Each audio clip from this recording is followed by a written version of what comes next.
تخيلوا معايا كده انكم صحيتوا الصبح وفتحتوا التلفزيون ولقيتوا خبر بيقول ان الاتحاد الاوروبي خلاص ما بقاش موجود، وان الدول قفلت حدودها بالدبابات وكل بلد رجعت لعملتها القديمة. هل ده مجرد كابوس ولا ده السيناريو اللي العالم كله مستنيه؟ اهلا بيكم في حلقة جديدة من سطر حضارة، المكان اللي بنقرا فيه اللي اتكتب بين السطور عشان نفهم حكاية حضارات كانت فاكرة انها مخلدة. وعنوان قصتنا النهاردة: ماذا لو انهار الاتحاد الاوروبي؟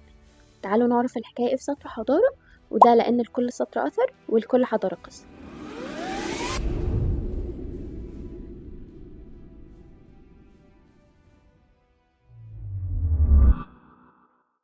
وعشان نتخيل الانهيار لازم الأول نفهم هو ايه الكيان ده أصلا وليه اتعمل. الحكاية بدأت بعد الحرب العالمية التانية. أوروبا كانت عبارة عن خراب والدول كانت بتخلص على بعضها، فظهرت فكرة عبقرية سنة 1951 وهي رابطة الفحم والصلب، والهدف منها كان ربط اقتصاد الدول ببعضها عشان الحرب تبقى مستحيلة ماديا. يعني لو احنا بنصنع السلاح مع بعض مش هنضرب بيه بعض. البداية كانت ب6 دول أساسية وهم فرنسا، ألمانيا الغربية، إيطاليا، بلجيكا، هولندا ولوكسمبورغ. ومع الوقت الفكرة كبرت وبقت الاتحاد الأوروبي اللي بنعرفه النهاردة رسميا بمعاهدة ماسترخيت سنة 1992، وانضم ليه دول كتير لحد ما وصلوا ل 28 دولة. هدفهم كان سوق موحد وعملة واحدة وحرية حركة، كأنهم دولة واحدة كبيرة. لكن الحلم ده بدأ يتلاشى فعليا سنة 2020 لما خرجت بريطانيا في حادثة بريكزيت الشهيرة، ودي كانت أول مرة دولة تقرر تسيب المركب وتمشي. ومن هنا بدأ السؤال المرعب: هل الباقي هيلحقها؟ وعشان نفهم احنا رايحين فين لازم نعرف الأول يعني ايه اليمين المتطرف.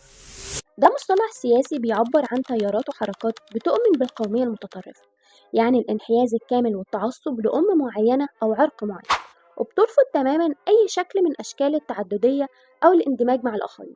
وعشان نفهم أكتر، يعني مثلا اليمين المتطرف في فرنسا شايف إن الفرنسي الأصلي بس هو اللي يستحق الدعم والسكن والشغل، وإن أي حد جاي من بره حتى لو معاه جنسية هو خطر لازم يطرح، وشايف إن علم بلده أهم بكتير من أي اتفاقية دولية بتجمعه بجيرانه. طب سؤال، هما سموه يمين ليه أصلا؟ الحكاية دي بترجع للثورة الفرنسية سنة 1789. وقتها اللي كانوا بيقعدوا على يمين رئيس البرلمان كانوا الناس اللي عايزين يحافظوا على النظام القديم والملك والتقاليد، ومن هنا بقى اليمين رمز للمحافظة على الهوية ورفض التغيير الجذري. ولما بنقول متطرف بنقصد إنه مش بس محافظ، لأ ده كمان عايز يشيل أي حد مختلف عنه تمام. والشرارة دي بدأت من فرنسا، ومنها بدأت العدوى تنتشر في كل الدول الأوروبية من السويد شمالا لحد إيطاليا جنوبا، وكأن العدوى القومية دي بقت هي اللغة الرسمية للقارة العجوز. تخيلوا بقى إن التيار اللي كان منبوذ ومستخبي بعد الحرب العالمية التانية بقى هو اللي بيحكم نص أوروبا في 2026. طب هو مين كان أصلا اللي بيحكم قبل كده؟ ببساطة كان بيحكم تيار اسمه الوسطية أو الليبرالية، ودول ناس بيؤمنوا بالانفتاح الاقتصادي والتعاون الدولي وحقوق الإنسان العالمية فوق الهوية الوطنية. لكن جذور اليمين ده بدأت تظهر وتكبر تاني من أول أزمة اللاجئين في 2015 وبعدها بريكزيت اللي خلى الناس تقول لو بريطانيا قدرت تمشي إحنا كمان نقدر. والسبب الحقيقي في صعودهم دلوقتي مش بس السياسة، السبب هو القومية الاقتصادية، ودي سياسة بتعتمد على حماية الصناعة المحلية وفرض ضرائب عالية على المستورد ورفض الاتفاقيات الدولية عشان مصلحة المواطن ابن البلد تكون فوق أي حد تاني. الربط هنا بين اليمين والقومية الاقتصادية والعولمة هو اللي بيفسر الغضب اللي احنا فيه دلوقتي. الشعوب الأوروبية بدأت تحس بجد إن العولمة كانت مجرد خدعة، والعولمة للي مش عارف هي نظام عالمي بيسمح بانتقال السلع والأفكار والناس بين الدول كأن العالم قرية واحدة. المواطن في 2026 بدأ يحس بمرارة العولمة لما لقى المصنع اللي في قريته قفل ونقل لآسيا عشان العمالة أرخص، ولما لقى هويته بتدوب وسط ملايين المهاجرين اللي العولمة جابتهم لبلد. هنا بقى اليمين المتطرف بيتدخل وبيقول للمواطن: العولمة سرقت فلوسك وهويتك، بس أنا هرجع لك هيبتك بالقومية الاقتصادية، يعني هنقفل حدودنا ونشغل ولادنا بس. فبقت العولمة هي العدو واليمين هو المخلص اللي هيرجع زمن العز القديم. وهنا لازم نقف قدام شخصية محورية كانت هي الشرارة في العصر ده. احنا بنتكلم عن مارين لوبين، سياسية فرنسية قادت حزب التجمع الوطني لسنين طويلة. الحزب ده كان زمان أيام والدها جان ماري لوبين كان حزب مكروه جدا وبيتهموه بالعنصرية الفجة والنزاهة، لدرجة إن فرنسا كلها كانت بتتحد ضده. لكن مارين عملت حاجة ذكية جدا، قررت تلمع صورة الحزب وتحول خطابه من كلام مخيف لخطاب شعبي بيلمس وجع الناس الغلابة في فرنسا. لوبين والناس اللي زيها في إيطاليا وألمانيا لعبوا على فكرة السيادة الوطنية، والمصطلح ده معناه ببساطة إن الدولة يكون ليها الكلمة الأولى والأخيرة في قوانينها وميزانيتها من غير ما تاخد أوامر من بروكسل. ودي المدينة اللي موجود فيها مقر الاتحاد الأوروبي، وبتعتبر القلب النابض للقرارات اللي بتمشي على 27 دولة. لما المواطن في قرية فرنسية أو ألمانية بيلاقي إن سعر الرغيف زاد والكهرباء غليت والوزير بتاعه بيقول أنا ما أقدرش أعمل حاجة عشان دي قوانين الاتحاد، هنا بيبدأ المواطن يدور على الرجل القوي أو القائد المخلص. وده مفهوم سايكولوجي بيظهر وقت الأزمات، لما الجماهير بتضحي بحريتها الشخصية مقابل حد يضرب بإيد من حديد ويرجع الأمان الاقتصادي المفقود.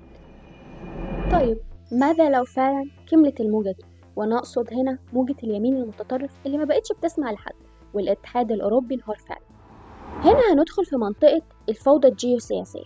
والجيوسياسية ده هو علم بيدرس تأثير الجغرافيا والموقع والموارد على القرارات السياسية والعلاقات بين الدول. لو انهار الاتحاد هنشوف رجوع الحدود الصلبة، ودي حدود بتفصل بين الدول وبتحتاج تأشيرات وتفتيش دقيق، وده هيقضي على اتفاقية شنجن، ودي الاتفاقية اللي كانت بتسمح لأي حد في أوروبا يتحرك بين الدول كأنه في محافظة واحدة من غير باسبور. الانهيار ده مش هيكون مجرد ورق بيتقطع، ده معناه إن كل دولة هتبدأ تتصارع على الموارد، وهنرجع تاني لمشهد صراعات القرن العشرين، القرن اللي شهد أبشع حربين في تاريخ البشرية بسبب نفس الأفكار القومية دي. والاقتصاد العالمي هيتلقى ضربة قاضية، لأن اليورو العملة الموحدة اللي بتستخدمها 20 دولة أوروبية هتختفي، والأسواق هتدخل في حالة من الذعر المالي. وده مصطلح بيوصف الحالة اللي المستثمرين فيها بيبيعوا كل اللي حيلتهم ويخرجوا فلوسهم من البلد خوفا من الانهيار، وده بيؤدي لخراب بيوت الملايين في لحظة. الصورة بتبان مرعبة لما نعرف إن التاريخ دايما بيمشي في دوائر، واللي بيحصل في 2026 هو نسخة كربونية من اللي حصل قبل الحرب العالمية التانية لما ظهرت الفاشل. وده نظام سياسي استبدادي بيقدس الدولة والقائد وبيعتمد على القمع ومنع أي معارضة.